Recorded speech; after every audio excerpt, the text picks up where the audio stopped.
The sun had not yet broken the horizon when Edward Miller was already crossing the gate of his mansion in Bel Air, Los Angeles. At 42, he commanded one of the country's largest real estate empires, with development spread across all major cities on the West Coast.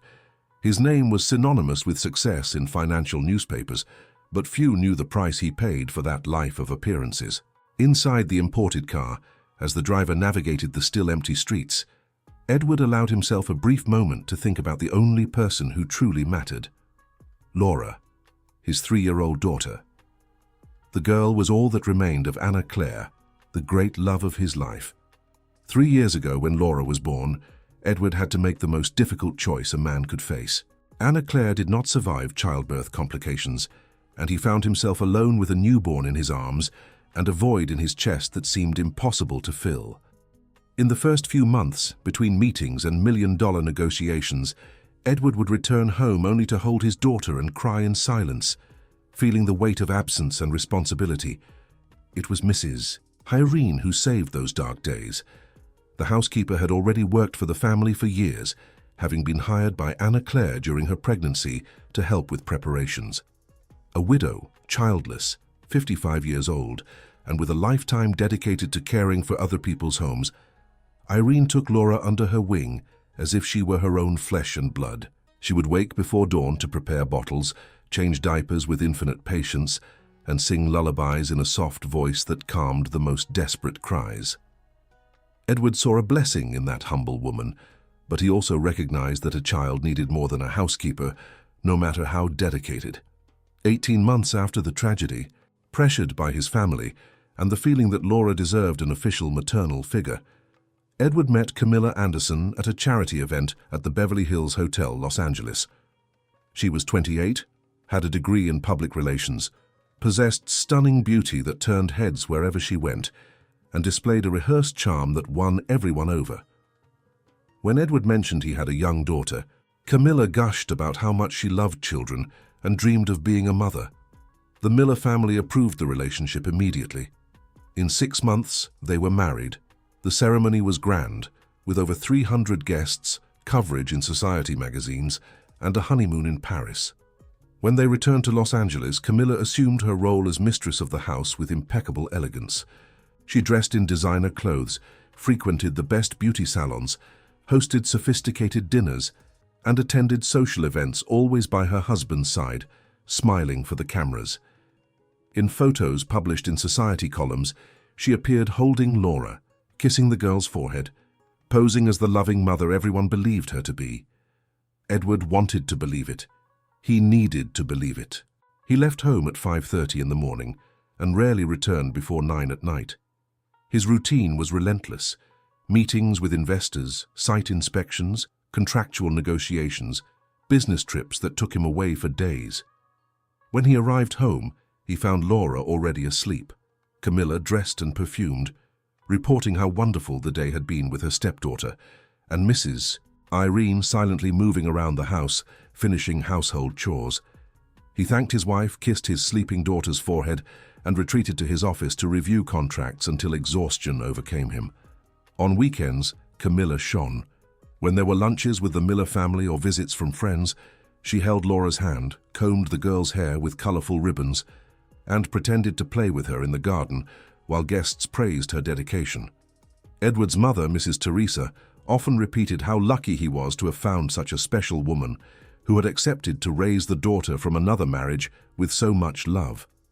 His in-laws agreed, impressed. Even the company's oldest employees commented on the positive transformation Camilla had brought to their boss's life. But Mrs. Irene knew the truth, and she kept silent. When the house emptied and the doors closed, Camilla transformed. The mask of sweetness fell like a discarded dress at the end of a party. She slept until 10 in the morning, woke up complaining of a headache, came down to the kitchen only for a green juice prepared by Irene, and returned to her room with her phone in hand, browsing online shopping sites or chatting with friends about parties and trips. Laura, awake since 6 in the morning under the housekeeper's care, tried to approach her stepmother seeking affection, but was systematically ignored. One Tuesday morning, Laura came downstairs holding her teddy bear, her eyes still sleepy, looking for Camilla, who was in the living room on her tablet. The girl approached with hesitant steps and extended her little arms, wanting to be held. Camilla quickly looked up, assessed the child from head to toe, and wrinkled her nose in disgust. "You're all dirty with coffee, Laura. Don't touch me. You'll get my clothes dirty." "Irene!" The housekeeper emerged from the kitchen, wiping her hands on her apron, and Camilla pointed at the girl disdainfully. "Take this child. Give her a proper bath. I can't stand it when she clings to me like this." Irene picked Laura up tenderly, discreetly wiping a tear that ran down the child's face. "Come, my love. Let's take a bath and then we'll play with your dolls, okay?" Laura nodded, but her eyes remained fixed on Camilla, searching for something she would never find. Her stepmother had already turned her attention back to the screen, selecting an imported $5,000 handbag. Minutes later, Edward came downstairs, adjusting his tie, checking his wristwatch. Camilla immediately put away the tablet, stood up and walked over to him with a radiant smile. "Good morning, darling. Laura has already had breakfast. I've already bathed her, and now Irene is helping her change. You don't need to worry about anything." Edward kissed his wife's forehead, grateful. "You're amazing, Camilla. I don't know what we'd do without you." She tilted her head with feigned modesty. "It's my role, Edward. I love taking care of her." He said goodbye and left for another day of work, carrying in his heart the certainty that he had made the right choice by remarrying. As soon as the sound of the car disappeared in the distance, Camilla returned to the sofa and resumed her shopping, without even looking towards the upstairs, where Laura was playing with Irene, calling the housekeeper Mommy for the 10th time that morning. The routine repeated with methodical cruelty. Every morning, Irene woke at 5 to prepare the house, warm the bottle, change Laura, and play with her until the girl calmed down. Camilla only came downstairs when she had social engagements or when Edward was home. On days when she was alone with her stepdaughter and the housekeeper, she barely spoke a word to either of them. When Laura cried, Camilla locked herself in her room, claiming she needed rest. When the girl tried to enter the living room to play, Camilla shooed her away, saying she didn't want a mess on the Persian rugs. When Irene asked for instructions about the child's feeding or schedule, Camilla rolled her eyes and told her to figure it out herself. After all, what was a housekeeper for? And Irene figured it out. She woke Laura every morning with kisses on her face, sang songs while bathing her, prepared porridges and purees with great care, played with dolls on the bedroom floor, told stories before her afternoon nap, taught her first words, and celebrated every achievement as if it were her own daughter's. Laura reciprocated with pure and unconditional love. Her first steps were taken towards Irene. Her first complete word was Mommy, looking directly at the housekeeper. And every time this happened in Camilla's presence, the tension in the air became palpable. One Thursday afternoon, Irene was in Laura's room assembling an animal puzzle when the excited girl shouted, "Look, Mommy, I did it!" Camilla, who was passing through the hallway at that moment, stopped at the door with her arms crossed. Her eyes narrowed dangerously. "Irene, come here." The housekeeper immediately stood up, sensing the danger in her employer's voice. Camilla waited for her to approach and then whispered venomously, "Control that. She can't keep calling you Mom. You are an employee, understand? Employee. If my husband hears that, he'll think it's strange, and I won't let you plant wrong ideas in that child's head." Irene lowered her eyes, clenching her hands. "I don't encourage it, Mrs. Camilla. She's little. She doesn't understand yet." Camilla took a step forward, invading the housekeeper's personal space. "Then make her understand, correct her. Every time she calls you that, you stop and say you're not her mother." "I am her mother." Irene felt her heart clench, but she nodded. "Yes, Mom." Camilla gave a cold smile and walked away, returning to her room. Irene remained standing in the hallway, fighting back tears, knowing she would never be able to correct Laura, because the truth was that in everything but name and blood, she truly was that child's mother. Weeks passed, and Camilla's charade became increasingly elaborate. She had perfectly learned when to pretend and when to reveal her true nature. At business dinners Edward hosted at home, Camilla appeared dazzling in haute couture dresses, greeted guests charmingly, and at the exact moment the partners' wives asked about motherhood, she sighed with rehearsed tenderness and reported how gratifying it was to see Laura growing up, how they spent their days playing together. How beautifully the girl had bonded with her. The women were moved, praising her generosity in loving a child who was not biologically hers. Edward, hearing this from afar while discussing contracts, felt his chest swell with pride. What he didn't see were the scenes that unfolded the mornings after these events. Camilla woke up in a bad mood, complaining that she had drunk too much wine, that her head was throbbing, that she needed absolute silence. When Laura, innocent, entered her parents' room looking for her stepmother, Camilla exploded in irritation.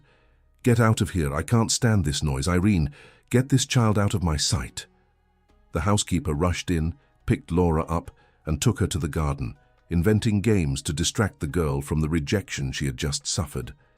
Laura didn't understand why the woman who smiled at her in front of visitors treated her with such coldness when they were alone.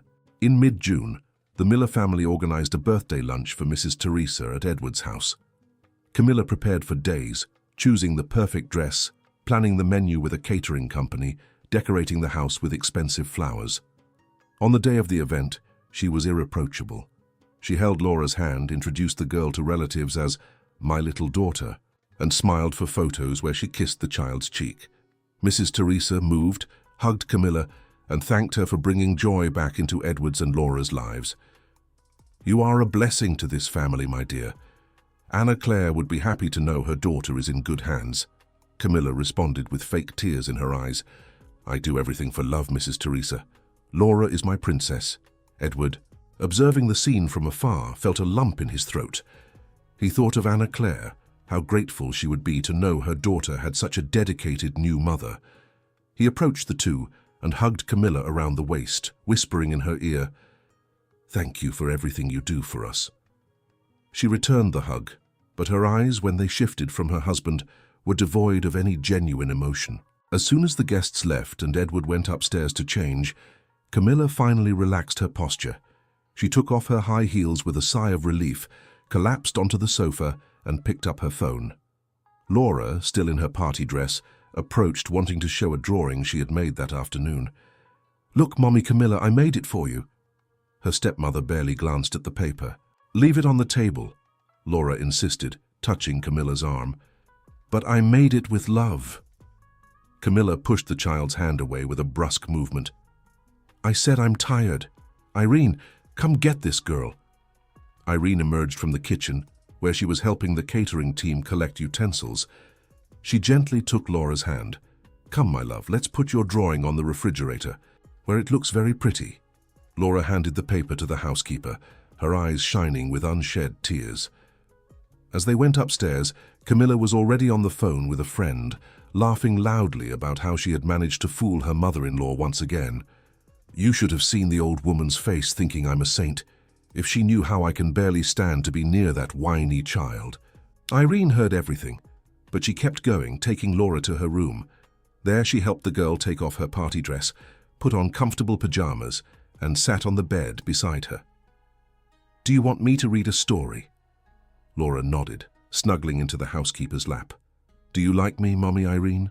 The question broke the woman's heart. She hugged the child tightly, kissing the top of her head. "I love you more than anything in this world, my little one.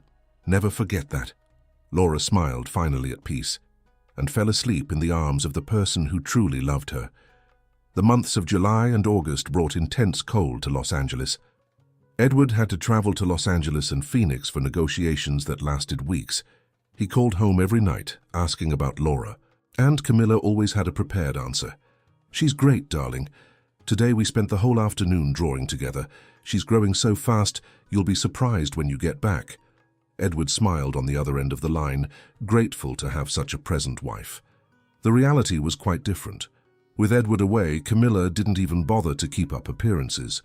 She spent her days locked in her room watching series, went out to lunch with friends at the city's most expensive malls, and returned late at night with shopping bags.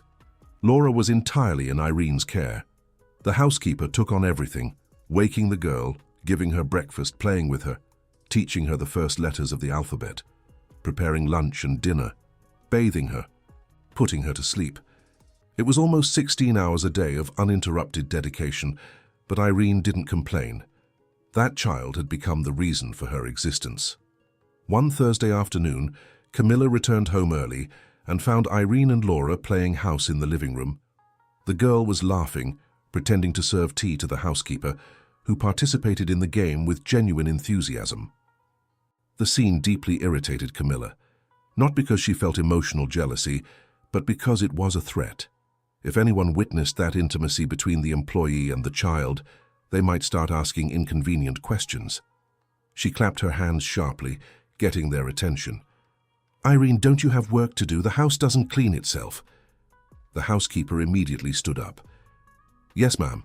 I was just—" Camilla cut her off with an impatient gesture. "I don't care. Laura, go to your room to play. The living room is not a playground." The girl looked at Irene for support, but the housekeeper only nodded encouragingly. "Go, my love. I'll be up in a bit." Laura obeyed, dragging her little feet across the floor, visibly disappointed. As soon as the child was out of sight, Camilla approached Irene with flaming eyes. "I've already warned you not to create all this intimacy with her. You're overstepping boundaries. I am her mother, not you. If I catch you two in this happy family scene again, you'll be looking for another job. Understood?" Irene swallowed hard, feeling her hands tremble. "Yes, Mrs. Camilla. I'm sorry." Her employer gave a poisonous smile. "And one more thing. The next time she calls you Mom, I want you to tell her that a mother is only someone who marries the father, that you are just the employee who takes care of her because you get paid for it. I want to hear you say that." Irene felt hot tears threatening to escape, but she forced herself to remain firm. "I can't do that to her, Mom. She's too small, she won't understand." Camilla took another step forward, invading the housekeeper's personal space, her face inches from hers. "You will do as I say or you will be fired. And if you're fired, who will take care of her? Me? Do you really think I'm going to bathe her, change her diaper, endure her crying? Think carefully about what's best for Laura before you defy me." With that, Camilla turned and went upstairs to her room, leaving Irene alone in the living room, trembling with anger and helplessness.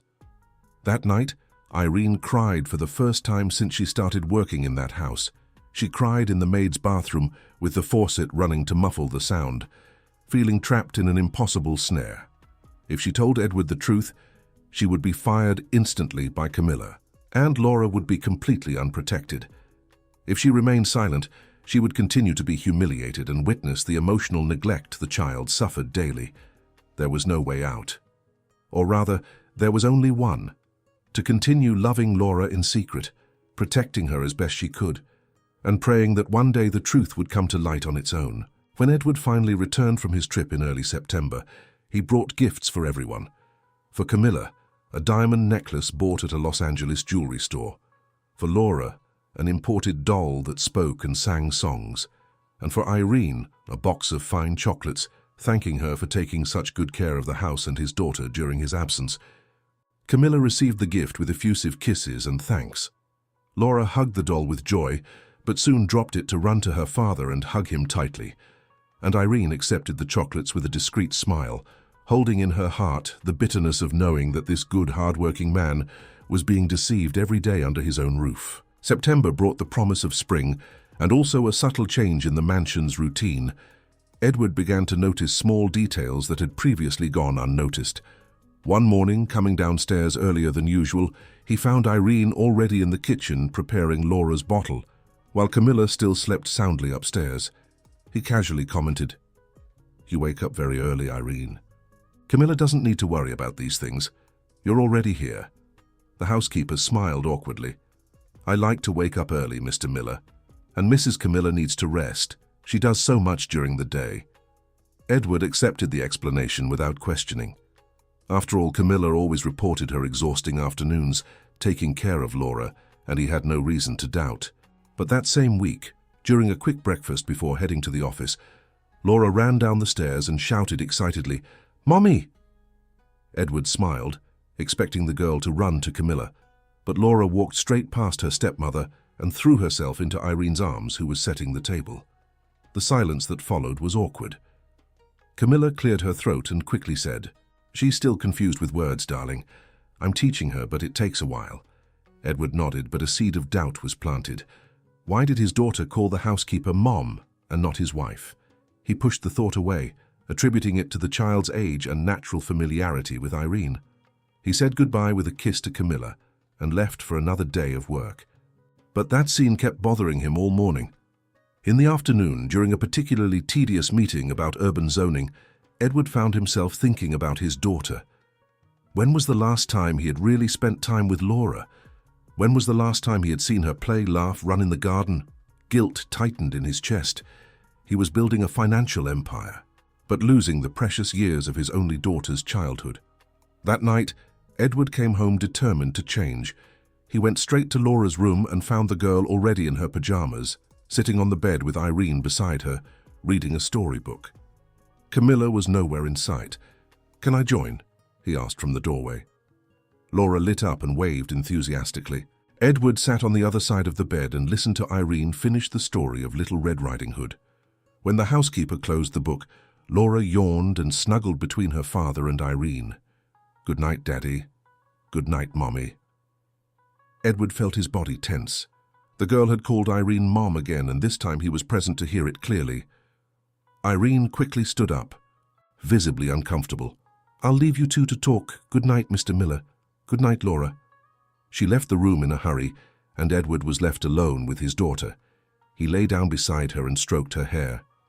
"Laura, do you know who Camilla is?" The girl thought for a moment. "She's the lady who lives here." Edward felt a pang in his stomach. "She's your mother, honey. You should call her Mom." Laura frowned. "But she doesn't like to play with me. Mommy Irene plays." Edward didn't know what to say. He kissed his daughter's forehead and wished her good night, leaving the room with more questions than answers. He went downstairs and found Camilla in the living room, watching a reality show on the giant screen TV. He sat beside her, turned off the TV, and turned to her seriously. "We need to talk." Camilla frowned, surprised. "About what?" Edward chose his words carefully. "Laura called you the lady who lives here, and she calls Irene Mom. Doesn't that worry you?" Camilla sighed dramatically, as if dealing with a trivial matter.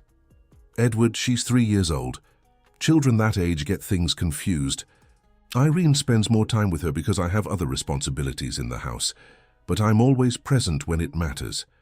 Edward wanted to believe her, but something about that explanation sounded false. "What responsibilities? We have maids for cleaning, a cook for meals. What do you do during the day?" Camilla felt the ground getting dangerous. She stood up and walked over to him, running her hands over her husband's shoulders with calculated affection.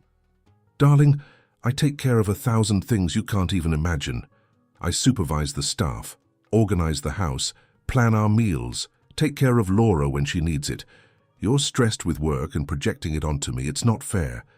She kissed him softly, and Edward, exhausted and wanting to avoid conflict, yielded. "I'm sorry, you're right, I'm just too tired." But the seed of doubt had germinated. In the following days, Edward began to observe more closely. He noticed that on mornings when he came downstairs earlier, Camilla was never taking care of Laura. He noticed that when he arrived home at night, it was always Irene who was with the girl, while Camilla only appeared to greet him. He began to pay attention to how Laura reacted differently to the two women. She sought Irene for everything, but avoided Camilla, becoming tense in her presence. That wasn't normal. A 3-year-old child had no reason to avoid her own mother unless something was wrong. In mid-October on a Wednesday, Edward had a crucial meeting scheduled for 9 in the morning with Japanese investors interested in a billion-dollar commercial building complex project on Wilshire Boulevard. He left home at 7, mentally reviewing all the proposal details during his commute. He arrived at the office, prepared the conference room, and waited. At 8:40, his assistant rushed in with frustrating news. The investors had cancelled the meeting due to an urgent family problem requiring immediate return to Japan. They would reschedule for the following month. Edward dismissed the team and remained alone in the empty office, pondering what to do with that unexpectedly free morning. He could review contracts, catch up on reports, make calls. But a different idea came to his mind. How long had it been since he'd spent a morning at home? How long had it been since he'd seen Laura awake and playing?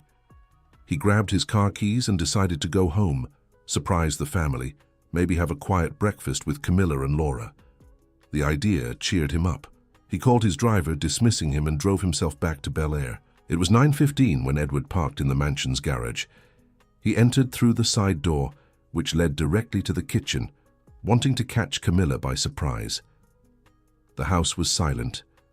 He walked down the hallway, expecting to find his wife and daughter perhaps having breakfast together, but the kitchen was empty, with only remnants of dishes in the sink. He went to the living room. Also empty. It was then that he heard it, a sharp, desperate cry coming from upstairs. It was Laura. Edward felt his blood run cold. He quickly went upstairs, following the sound coming from his daughter's room. The door was ajar. Edward stopped before entering instinctively, and what he saw through the crack made his world crumble. Laura was sitting on the floor, crying compulsively, her hands covering her face.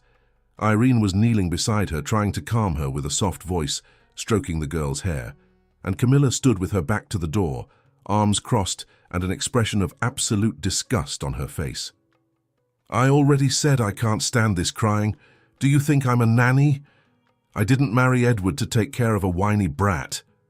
Camilla's voice was cold, cutting, completely different from the sweet tone she used in his presence. Irene responded with a trembling but firm voice. "Ma'am, she just wants affection. She's a child." Camilla gave a cruel laugh. "Affection? Then you give it. After all, you love playing mommy, don't you? You get paid for it. I'm going to the gym. I can't stand being in this house anymore." Laura raised her little arms to Camilla in a desperate attempt at connection. "Please, Mommy Camilla." Her stepmother took a step back as if the girl were contagious. "Don't touch me with that tear-stained hand. Irene, clean this child and keep her quiet. When Edward gets home tonight, I don't want to hear a word about this, understood?" Irene pulled Laura close, hugging her protectively. "Yes, ma'am." Camilla turned to leave the room and almost bumped into Edward, who remained paralyzed in the doorway. She gasped in fright, putting her hand to her chest. "Edward, what are you doing here?" He didn't answer. His eyes were fixed on Laura, who continued crying in Irene's arms, and then moved up to Camilla, seeking some explanation that made sense. But what he had seen and heard had no possible justification. The silence in the room was deafening. Camilla tried to compose herself quickly, adjusting her hair and forcing a smile that didn't reach her eyes. "Darling, you scared me. I thought you were at the office." Edward remained still, processing the scene he had just witnessed. His mind worked at a frantic pace, reconnecting all the pieces that had never quite fit. Camilla's excuses, Laura's attachment to Irene, the strangeness he had always felt but chosen to ignore. Everything made sense now, a painful and disturbing sense. Camilla realized she needed to act fast to control the situation. She took a few steps towards her husband, touching his arm delicately. "Laura was having a terrible tantrum this morning. You know how difficult children can be sometimes. I was just trying to set boundaries so she wouldn't grow up spoiled." Edward looked away from her and focused on Irene, who remained on the floor with Laura clinging to her neck, the girl's sobs finally subsiding. The housekeeper kept her eyes down, but he could see the silent tears streaming down her face. "Irene, can you leave us alone?" Edward asked in a controlled voice. The housekeeper hesitated, looking at Laura with concern, but nodded and stood up, carrying the girl in her arms. "Come, my love, let's wash your face and have some juice." Laura clung to her tightly, murmuring between sobs. "Don't go, Mommy Irene. Promise." Irene kissed the child's forehead, casting a quick glance at Edward. "Never, my little one, I promise." They left the room, and Edward closed the door. Camilla braced herself for the storm. She had already planned her defense. She would say she was stressed, that she had exaggerated, that she loved Laura, but sometimes motherhood was difficult. She opened her mouth to begin, but Edward raised his hand, silencing her. "Don't speak, not now." His voice was low, dangerously calm. "I need to think. I need to get out of here before I do or say something I'll regret." He turned and quickly went downstairs, grabbed his car keys and left the house, leaving Camilla alone in the room for the first time, genuinely concerned. Edward drove aimlessly through the streets of Los Angeles. His mind was a whirlwind of contradictory emotions: anger, disappointment, guilt, sadness. How could he have been so blind? How had he not realized that the woman he had married was a complete fraud. And worse, how had he not noticed his own daughter's suffering? Laura had been trying to show him the truth all along, calling Irene Mom, avoiding Camilla, but he was too busy to pay attention. The guilt was as heavy as concrete in his chest. He stopped the car at an overlook with a view of the city and sat there, trying to organize his thoughts. Confronting Camilla now would be useless. She would deny, invent excuses, and without concrete evidence it would just be his word against hers. Edward was an experienced businessman. He knew that important decisions could not be made in the heat of emotion. He needed proof. He needed irrefutable evidence of what was really happening in his home when he wasn't present. And then an idea began to form. He picked up his phone and called a contact he knew from the corporate security business. "Robert, it's Edward Miller. I need a discreet and urgent service. Installation of security cameras in my residence. Yes, today if possible. No, my wife cannot know. I want hidden cameras in several rooms. Can you do that?" On the other end of the line, Robert confirmed he could, and they arranged for that same afternoon. Edward thanked him and hung up, feeling a little more in control. He spent the next few hours driving around the city, processing everything he had discovered. He thought of Anna Claire, how she had loved Laura even before she was born, how she had given her life for her daughter, and now that innocent child was being rejected and mistreated by the woman who was supposed to protect her. The pain was almost physical. At 2 in the afternoon, Edward received a message from Robert confirming that the team was on their way to the mansion. He called Camilla. "Hi, darling." Her voice was sweet, trying to regain lost ground. "Where are you?" "I'm worried." Edward kept his tone neutral. "I had to sort some things out at the office. I'm going to stop by the house quickly this afternoon to pick up some documents. Can you go out and do something? Take Laura for a walk, maybe?" There was a pause. Camilla certainly didn't want to go out with Laura, but she also didn't want to displease her husband at that delicate moment. "Of course, darling. I'll take her to the mall. It'll be good for both of us." Edward hung up, knowing that Camilla would never take Laura anywhere. She would delegate it to Irene or simply go out alone, and that's exactly what he wanted. 15 minutes later, he arrived home and found Camilla dressed and ready to go out. "Where's Laura?" he asked. "Irene is bathing her. I'll get them, and we'll leave." Edward nodded. "All right, I'll only be here for half an hour. Go ahead and spend the afternoon out. You both deserve it." Camilla agreed, relieved to have an excuse to escape the tension. As soon as Camilla left with Irene and Laura, Edward opened the gate for Robert's team. 3 technicians entered with professional equipment and began to work. In 2 hours, they installed hidden cameras in discrete objects scattered throughout the house. A clock in the living room, a fake book on the shelf, a phone charger in the kitchen, a painting in the hallway, a potted plant in Laura's room, all connected to a system that Edward could access remotely via his phone or computer. When they finished, Robert showed him how the app worked. The cameras have high-definition audio and video, continuous recording with cloud storage. You can watch live or review the history. No one will notice. Edward tested the system, seeing the crystal-clear image of the empty living room. He thanked him and paid in cash, requesting absolute discretion. Robert assured him and left with his team. Edward was left alone in the house, sitting on the sofa, opening the app on his phone. Now he just had to wait. The truth would come out whether Camilla wanted it to or not. When Irene, Camilla, and Laura returned late in the afternoon, Edward was still home. Camilla found it strange, but he explained that he had decided to take the rest of the day off. They had dinner together, a tense meal where Camilla tried to keep conversations light, and Edward responded mechanically. Laura was quiet, still shaken by the morning's events, eating slowly under the watchful eye of Irene, who served the table. After dinner, Edward went upstairs to put his daughter to bed, and for the first time in months, he read her a story until she fell asleep. Coming downstairs, he found Camilla in the living room, already in her pajamas. "Edward, about this morning," she began, but he interrupted her. "I'm tired, Camilla. Let's talk another day." He went up to the bedroom, lay down, and picked up his phone. He opened the camera app and started watching. He saw Irene in the kitchen washing dinner dishes. He saw Camilla in the living room watching television. He saw the empty hallways. Everything seemed normal, but Edward knew it was only a matter of time.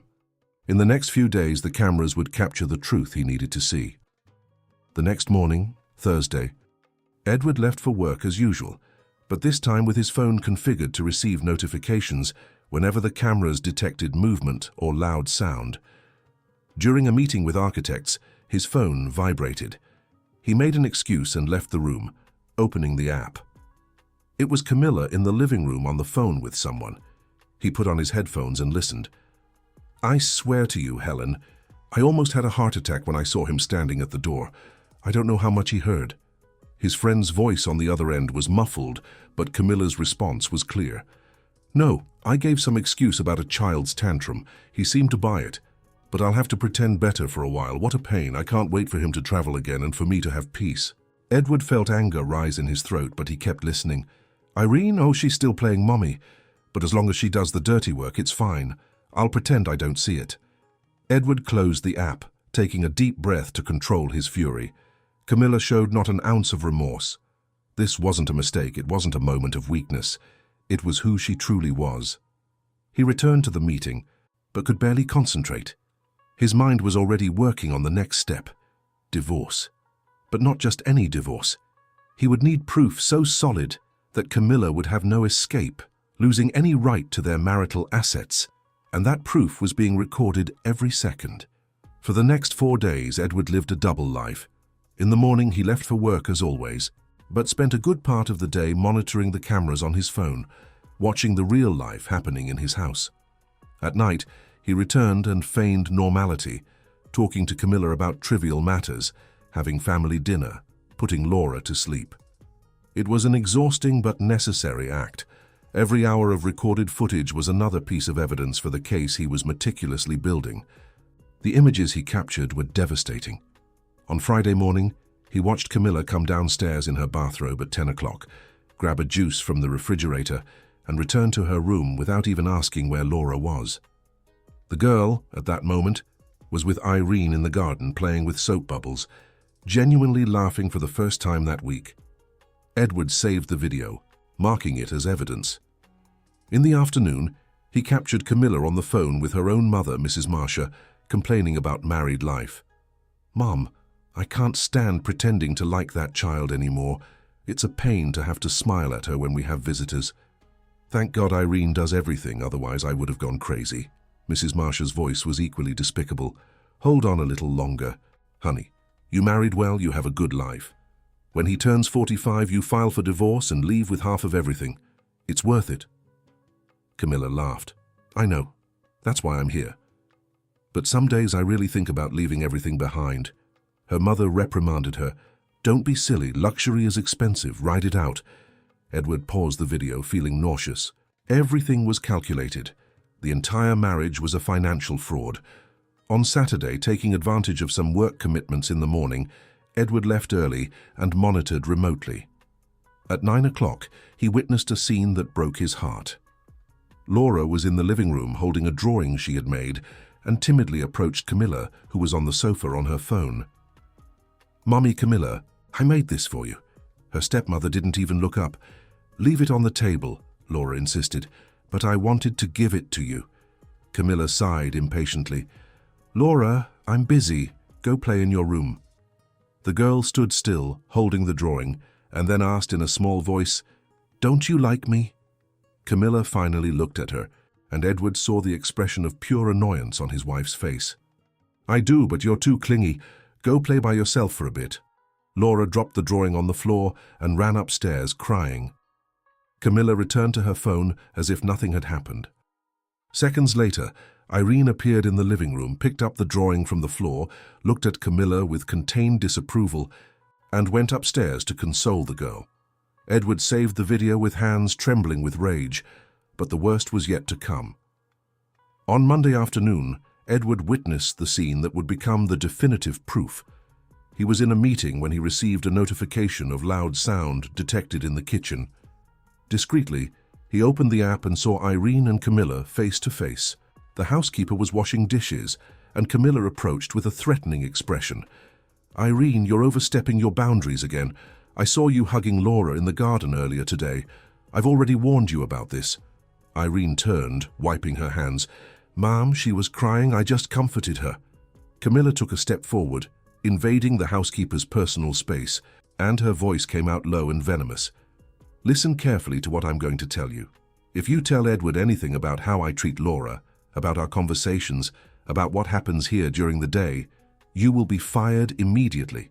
No references, no letter of recommendation, nothing. And do you know what will happen to Laura? She'll be with me, alone, with me.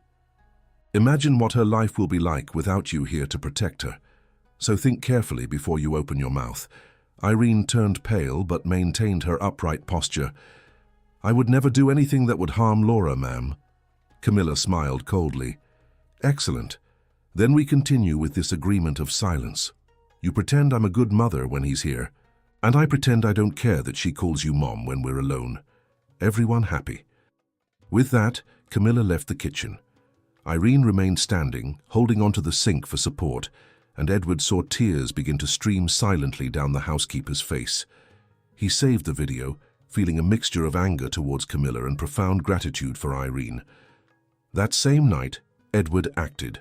After putting Laura to sleep, he went downstairs and found Irene in the kitchen organizing the pantry. "Irene, can I speak with you in the garden?" The housekeeper was surprised but nodded. They went out to the backyard, where the night was cool and silent.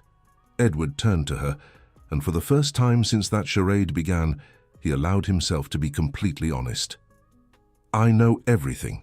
Irene's eyes widened, startled. "Mr. Miller, He gently raised his hand. "You don't need to explain. I installed cameras in the house. I saw and heard everything. How Camilla treats Laura, how she treats you, how you have been the only true mother my daughter knows." Irene covered her face with her hands, sobbing. "I'm so sorry, sir. I tried to protect her, but I was afraid of losing my job and leaving her alone. I didn't know what to do." Edward took a step forward, and to Irene's surprise, hugged her. "You have nothing to apologize for. You saved my daughter. You took care of her when I was too blind to see the truth. I am the one who should ask for forgiveness." Irene cried on her employer's shoulders, years of tension and fear finally escaping. When she calmed down, Edward stepped back and looked into her eyes. "I'm going to divorce Camilla. I have enough evidence to ensure she doesn't take a cent. But before I do anything, I needed to thank you, and to assure you that you will never be fired. Never. You are part of this family, Irene. Laura loves you, and I respect you more than you can imagine." Irene sobbed again, this time with relief. "Thank you, Mr. Miller. Thank you for believing in me." They returned inside the house, and Edward went up to his room. Camilla was lying down reading a fashion magazine. She looked at him with a superficial smile. "You took a while downstairs." Edward merely nodded. "I was sorting some things out." He lay down on the other side of the bed, his back to her, and pretended to sleep while his mind worked on the final details of the plan. The next morning, Tuesday, he had a meeting scheduled with Henry Albright, one of Los Angeles's most renowned lawyers, specializing in family law. The meeting took place in an elegant office on Sunset Boulevard. Edward arrived with a USB drive containing dozens of hours of chronologically organized recordings. Henry, a man in his 50s with graying hair and glasses, watched several selected excerpts with an increasingly serious expression. When the last video ended, he leaned back in his chair and whistled softly. "Edward, this is very serious. Emotional neglect, psychological abuse against a minor, coercion of an employee, explicit confession of marital fraud. You have enough material here to not only secure the divorce, but also to annul any of her rights to communal property." Edward leaned forward. "What about the prenuptial agreement?" Henry smiled. "Ah, yes, you mentioned she signed one. Let me see." Edward handed him a copy of the document. The lawyer read it carefully and his smile widened. "Perfect. According to this agreement, in case of divorce for proven just cause, especially for misconduct or fraud, she has no right to any assets acquired during the marriage. And with these recordings, proving misconduct will be trivial. She will leave with nothing. Edward felt an immense weight lift from his shoulders. How long to prepare the documents? Henry checked his schedule. I can have everything ready by Friday. Divorce petition. Petition for sole custody based on proven emotional neglect. Request for a restraining order if necessary. Do you want me to notify her personally, or do you prefer to do it yourself? Edward thought for a moment. He wanted to see Camilla's face when the truth came out. He wanted her to know that her lies had an end. I'll do it. Prepare the documents and send them to me. So I'll confront her on Monday night. Henry agreed and they shook hands. Stay strong, Edward. You're doing the right thing. The following days were the longest of Edward's life. He continued to feign normality, having dinner with Camilla, talking about trivialities, while inside he counted the hours until the moment of confrontation. Camilla, oblivious to what was coming, relaxed, thinking that the incident from the previous Wednesday had been forgotten. She returned to her routine of neglect, confident that Edward remained blind. It was her biggest mistake. Monday arrived with a grey sky over Los Angeles, as if the city itself sensed the storm about to break in the Miller mansion. Edward woke early, but unlike every other day, he didn't leave for work. When Camilla came down to the kitchen in her bathrobe, she found her husband sitting at the dining room table, already dressed in a suit, with a leather briefcase in front of him and an expression she had never seen before. Cold, determined, unyielding. Edward, aren't you going to work today? She tried to sound casual, but something in his posture put her on alert. Edward pointed to the chair across the table. Sit down, we need to talk. Camilla felt her stomach churn, but she maintained her composure. She sat down, crossing her legs and adjusting her bathrobe. All right, about what? Edward opened the briefcase and took out a stapled document, placing it on the table between them. About this, a divorce petition. The silence that followed was absolute. Camilla blinked several times as if she hadn't heard correctly. What? Edward, is this a joke? Her voice rose an octave. What are you talking about? Because of that argument last week? Darling, I already explained it was just a moment of stress. Edward stared at her without blinking. It wasn't just a moment. It was every day for 3 years. Every day you pretended to love my daughter in front of people and treated her like a nuisance when you were alone with her. Every day you humiliated and threatened Irene to maintain your charade. Camilla felt the ground disappear beneath her feet, but she still tried to deny it. I don't know what you're talking about. Who told you these lies? Was it Irene? She's trying to sabotage me because she's jealous of me, because Laura calls me Mom. Edward raised his hand, interrupting her. Enough with the lies, Camilla. I saw everything. I heard everything. He picked up his phone and opened the camera app. 2 weeks ago, I installed hidden security cameras throughout the entire house. I have hours and hours of footage of you demonstrating your true character. Color drained from Camilla's face. Edward turned the phone and began to play the videos. First, the scene of her on the phone with her mother, admitting she was only in the marriage for money. Then the countless times she rejected Laura, calling the girl clingy, dirty, annoying. Next, the moment she threatened Irene in the kitchen, promising to fire her and leave Laura unprotected if she told the truth. Each video was a stab at Camilla's carefully constructed charade.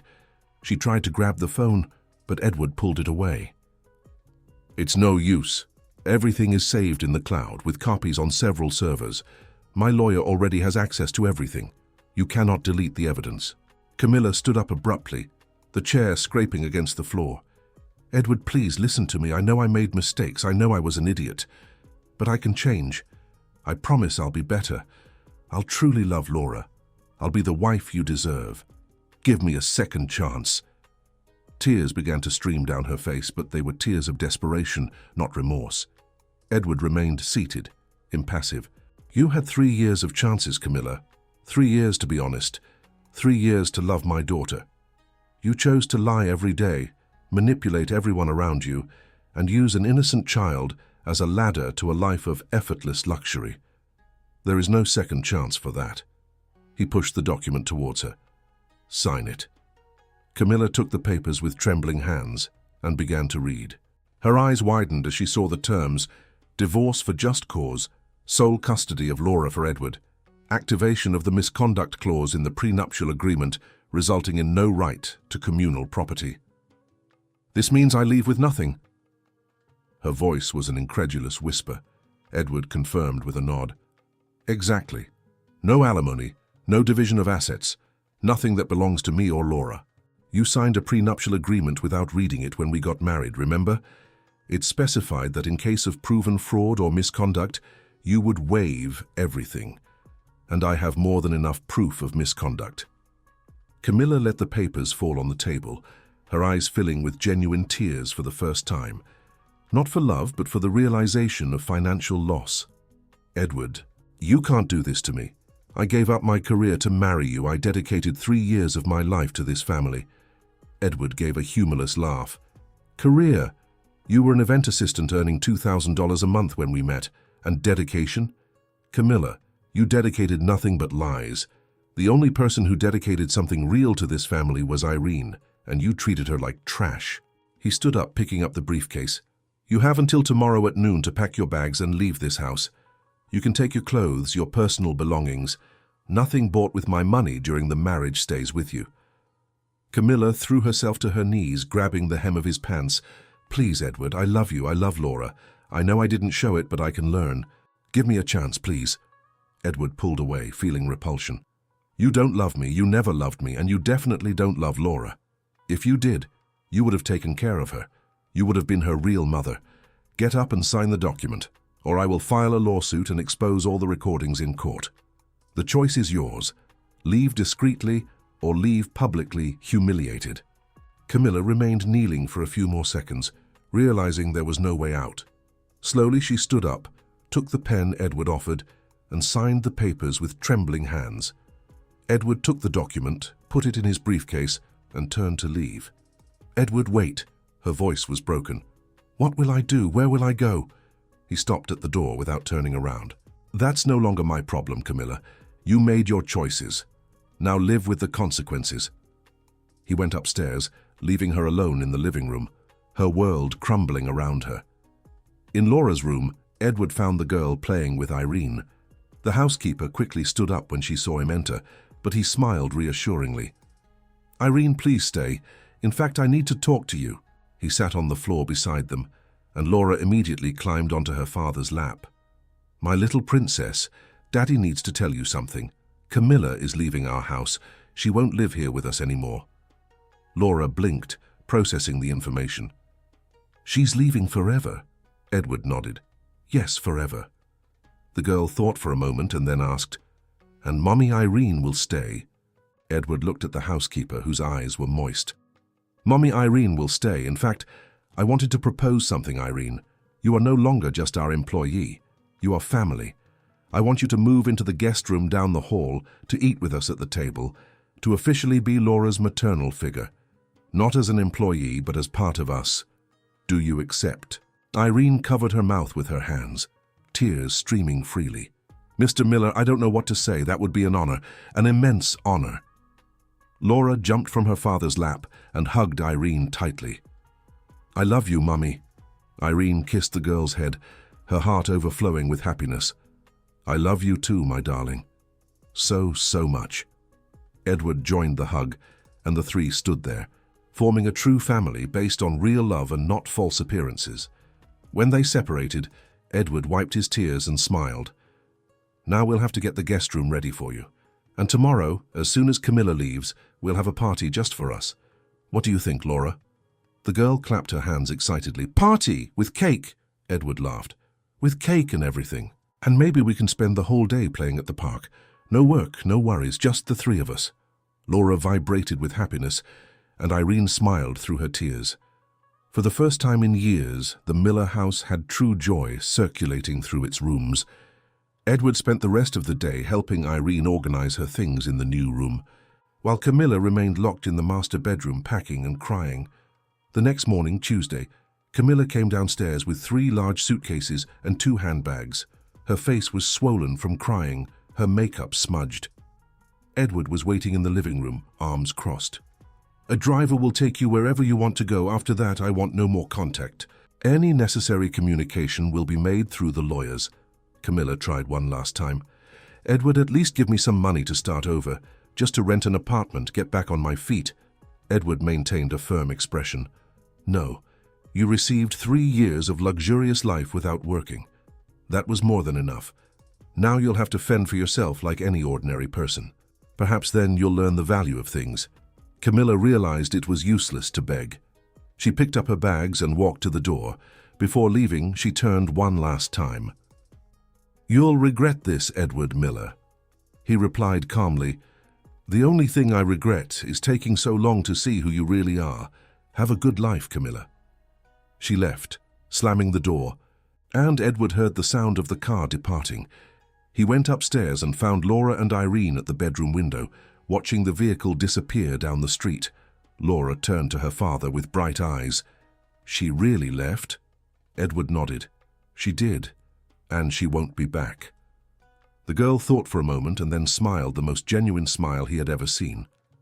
"So now it's just us? You, me, and Mommy Irene." Edward picked up his daughter and extended his arm, bringing Irene close too. "Exactly. It's the 3 of us, our family." The following months brought profound transformations to the Miller household. Edward drastically reduced his workload, delegating more responsibilities to trusted partners and prioritizing being present in Laura's life. He spent mornings at the office and returned every day at 3 in the afternoon to pick up his daughter from preschool and play with her at the park. Irene flourished in her new role, no longer as an employee, but as the matriarch of the heart, caring for the house and Laura with even greater dedication, now free from humiliations and threats. 6 months after Camilla's departure, on a sunny April morning, Edward woke to the sound of laughter coming from the garden. He got up and went to the window. Downstairs, Laura was on the swing being pushed by Irene, who sang a children's song while the girl laughed non-stop. The garden was full of flowers Irene had planted, the grass green and well-maintained, the fresh spring air bringing a sweet scent. Edward quickly dressed and went downstairs to join them. "Can I push too?" he asked, approaching. Laura shouted excitedly, "Daddy, come, come!" Edward took Irene's place and began to push the swing gently, while the housekeeper sat on a nearby bench, watching with a serene smile. The scene was perfect in its simplicity: a dedicated father, a happy child, and a woman who had found purpose in loving that family as if it were her own flesh and blood. After a few minutes, Laura asked to get down and ran to Irene, climbing onto her lap. "Mommy, I love you." Irene kissed the girl's forehead. "I love you too, my little one, more than anything." Edward sat beside them on the bench, putting his arm around Irene's shoulders in a fraternal gesture. "Are you happy here, Irene?" The housekeeper looked around at the blooming garden, at Laura on her lap, at Edward beside her, and felt her heart warm. "I've never been happier in my entire life, Mr. Miller," he smiled. "Then we're even, because I've never been happier either. And please just call me Edward." "No, Mr. Laura," sitting between the 2 adults she loved most in the world, looked up with bright, childlike eyes. "Daddy, are we a real family now?" Edward took his daughter's hand and Irene's, uniting the 3. "We always were, Princess. It just took a while for everyone to realize." Irene squeezed his hand back, tears of happiness silently streaming. There, in that sunny garden under the blue sky of Los Angeles, 3 people who had suffered and struggled finally found peace and true love. The Millers' story taught a valuable lesson. Family is not defined by marriage contracts, last names, or blood ties. Family is defined by who chooses to stay during difficult times, by who offers love without expecting anything in return, by who wipes away tears and celebrates smiles. It is defined by truth, dedication, and the courage to do what is right, even when it's difficult. Edward had learned this in the most painful way possible, but now, looking at Laura laughing in Irene's lap, he knew that every tear, every moment of pain had been worth it. Because now he had something no money could buy: a true family, built on foundations of genuine love. And Camilla. In the months that followed, she tried to return to the life she had before marriage, but found that 3 years of ostentation and laziness had destroyed any professional prospects she might have had. Her friends abandoned her when they discovered she no longer had money to fund expensive lunches and trips. Her mother welcomed her back into the cramped apartment in Compton with bitter reproaches for having wasted the opportunity of a lifetime. Camilla tried to sue Edward, but the lawyers she consulted were unanimous. With the evidence of misconduct she had no chance of reversing the divorce or obtaining any financial compensation. Eventually, Camilla found a job as a receptionist at a dental clinic, earning a modest salary that barely covered her basic expenses. Every night, returning to the small apartment she shared with her mother, she thought of the mansion in Bel Air, the designer clothes, the sophisticated dinners. And she also thought about how she had thrown everything away out of pure greed and coldness of heart. Sometimes, late at night, she allowed herself a moment of genuine regret, not for the loss of money but for the wasted chance to have truly loved a child who only needed affection. But these moments were rare and fleeting. Deep down, Camilla remained who she had always been, just poorer and more bitter. End of story. Dear listeners, we hope the story of Edward, Laura, and Irene has deeply touched your hearts. This narrative reminds us that true love is not in appearances, but in daily gestures of care, dedication, and the courage to protect those we love. If this story resonated with you, don't forget to subscribe to our channel and like the video.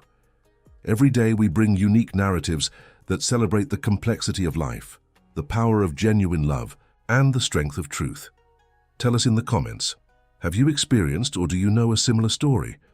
How would you react in Edward's place? Your experiences and reflections enrich our community. Don't miss our next content. Until the next story, and remember, a true family is one we choose to build with love, not one we merely appear to have.